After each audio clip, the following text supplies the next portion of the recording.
સુરતમાં લોકો જાણે ખૂંખાર થઈ રહ્યા હોય તેમ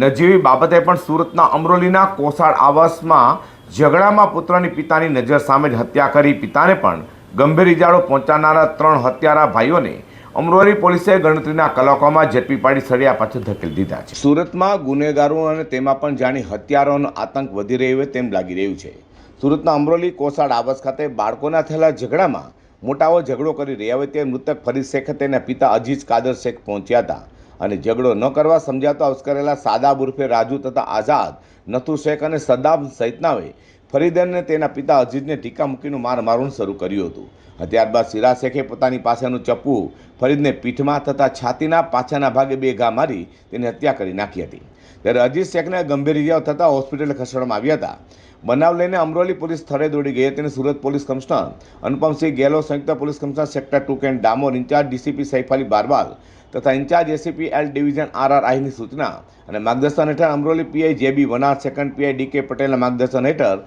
પીએસઆઈ જેજી કામડિયાની ટીમ પેટ્રોલિંગમાં હતી। નામ પોલીસ કોન્સ્ટેબલ વનરાજસિંહ રણજીતસિંહ અને નામ પોલીસ કોન્સ્ટેબલ સંજયસિંહ સંગ્રામસિંહને મળેલી બાતમીના આધારે પુત્રની હત્યા કરી પિતાની હોસ્પિટલ પહોંચાડનાર 3 હત્યારા ભાઈઓ કોસાડ આવાસ ખાતે જ રહેતા મૂળ બિહારના મધુબનીના સદામ હુસૈન મોહમ્મદ નથુ શેખ, સાદામ હુસૈન ઉર્ફે રાજુ મોહમ્મદ નથુ શેખ અને સિરાજ હુસૈન મોહમ્મદ નથુ શેખને ઝડપી પાડ્યા હતા। હાલ તો અન્યોના ઝઘડામાં સમજાવવા ગયેલા પિતા પુત્ર પર જીવલેણ હુમલો કરી પુત્રની હત્યા કરી પિતાની હોસ્પિટલે પહોંચાડનાર હત્યારા ભાઈઓને પોલીસે ઝડપી પાડતા તેઓને આજીવન કેદની સજા થાય તેવી માંગ મૃતકના પરિવાર અને સંબંધીઓએ કરી છે।